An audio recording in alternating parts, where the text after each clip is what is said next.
I'm Jim Crowley. I'm the chief driver for Company 5, going over the new 673 ambulance with the controls and some of the differences that are different between this ambulance and our other ambulances.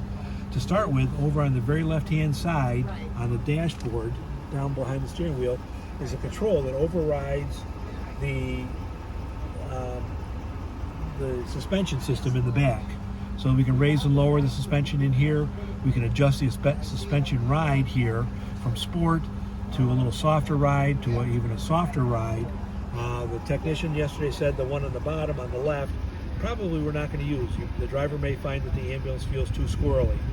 The one in the middle, if we have someone with a back injury or back pain, may give them a little softer ride going down the road. The buttons on the left are for the height adjustment, which we're not going to play with or adjust. Those should be left alone. And there's an override up and down button there, so we can raise and lower the back of the ambulance from up here with those buttons. The steering wheel is the same as any standard steering wheel from Ford. Works just like them. Next one over here on the right is four-wheel drive.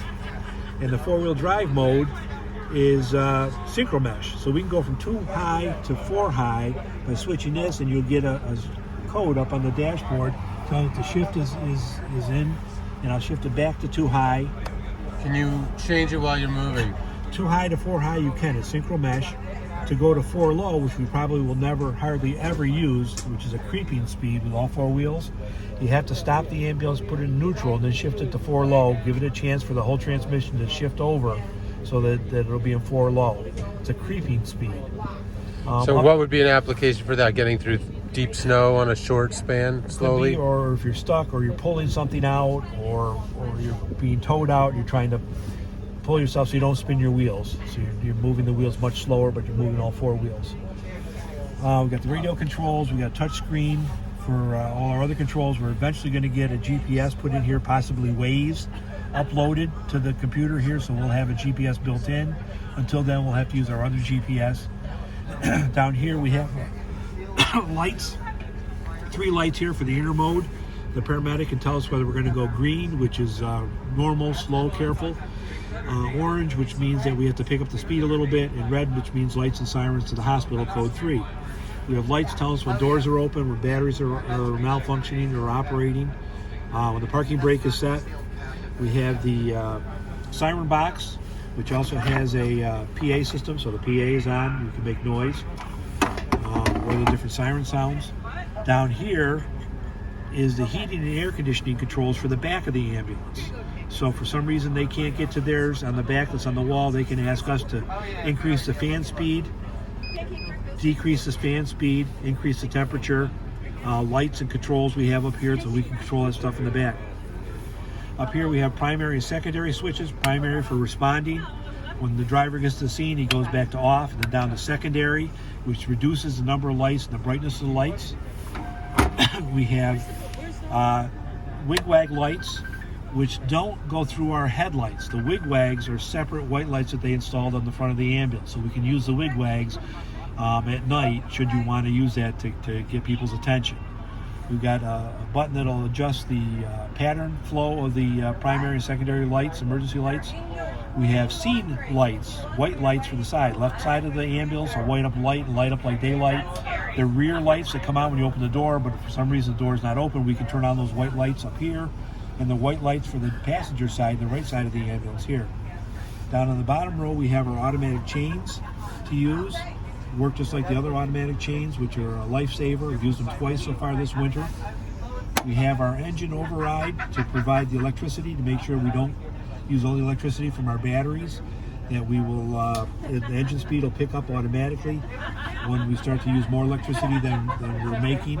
So what would be an application for using this? When you park at the scene and you've got the heater going in the back, you've got your lights are all on, all the interior lights are on, we're using more electricity than the alternator's putting out. So it would draw electricity from the battery and drain our battery down. This would increase the engine speed to make more electricity to match what we're using. So if you're on scene waiting around and you can hit that button too. And this button should be on all the time so it does it for us without thinking about it. But you Just leave it on. You can override it and shut it off, which you probably would never want to do. Okay. And when it's on, if you want to, you tap the brake, it'll kill it and shut it off. We also have controls for lights for overhead. We have this one, which is kind of unique. It's different for us. It's a key with an X through it. And if I flip that on, it's a momentary switch. And Pete reaches over with his other hand, turns the engine off, takes the key off, the engine's still running. So if we get to some place where we want to leave the heat on or the air conditioning on, we can have the driver take the key with them, leave the engine on, and it secures the engine in the ambulance. So if somebody does break in here and try to take it, if they tap the brake, it'll kill the engine. So go ahead and tap the brake. The engine goes down, the ambulance shuts down. Nobody can take this unless they have the key. So we just put this in and restart it, and you can put it in and restart it. When the ambulance is running, you put the key back in to override that. We have a dimmer switch, which at night we would use on the scene. We'd hit the dimmer switch. Besides the secondary, hit the dimmer, lowers the intensity of our LED lights, so we're not blinding people. This is an empty switch, or a dead switch they call it. It does nothing. We can hook other auxiliary things in here if we want. And the last thing, our auxiliary switches overhead. These are put here just to make us look cool, like we're starting a turbojet airplane. They're hooked to absolutely nothing now. They are wired, so we can add more things to this and use it. But if you have somebody up front, you want to impress them, we can go ahead and start flipping these and make it look like we know what we're doing. Driving this, it's a large vehicle. It's a higher vehicle because it's four-wheel drive. So it's going to take a little bit of use to it, and the drivers are going to have to get used to driving around with it. And if you have any questions, feel free to give me a call anytime, day or night. Call Pete 24 hours a day, 7 days a week. James Crowley, thank you.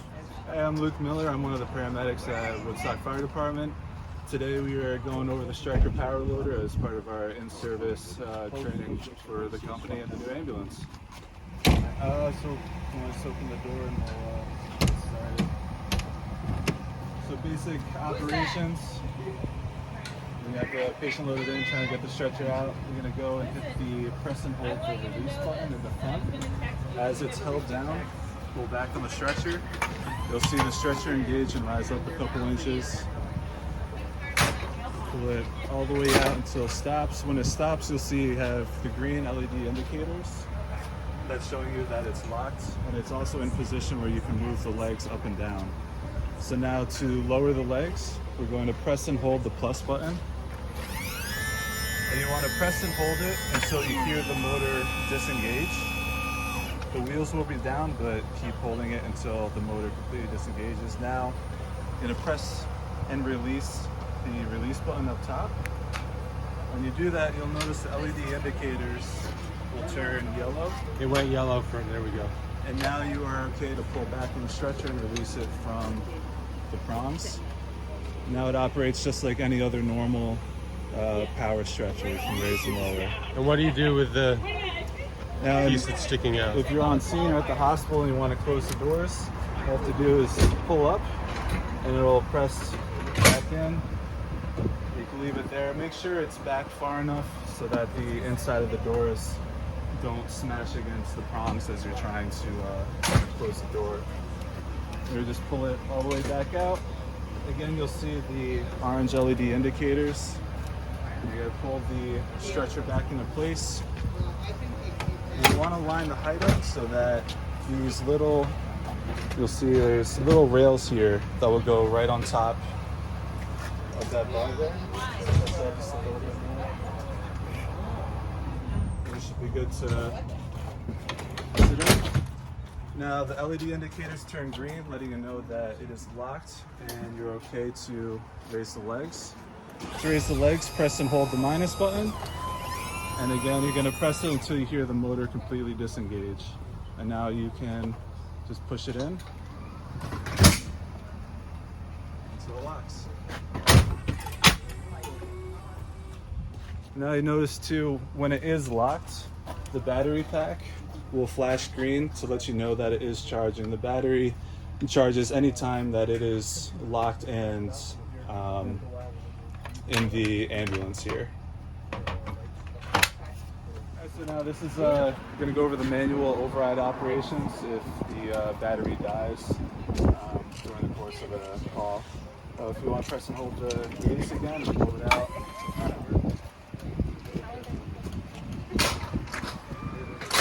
You'll see over on the side here we have another control panel. These up and down arrows are your prong control. You can see the forks underneath. As I hold the down button, notice that the prongs itself are moving up and down. Right, so if you have to, there is a manual release for the legs over here. You're just gonna press and hold that. Guide the legs down. Then you can release to lock the legs. Now we're gonna press and hold the down button. You can see it acts like it would with the battery. Once you hear the motor disengage, you can disengage the stretcher. By doing that manually, there's a release here. You pull up, you'll notice the LED indicators go yellow, and you can pull back on the stretcher and release it. And there are two manual release switches, and either side works. So then to put the stretcher back on, we're going to guide it in. The lights are going to turn green. We're going to hold, you're going to need to pick up and hold the, You need another person. yeah, if you could, this side. So manually, you have to have people to help you push that up. There you go. You're gonna lock it, and then press and hold the prong again. See, it goes all the way up. Now you're good to push it down and lock it. It's like I control the big thing.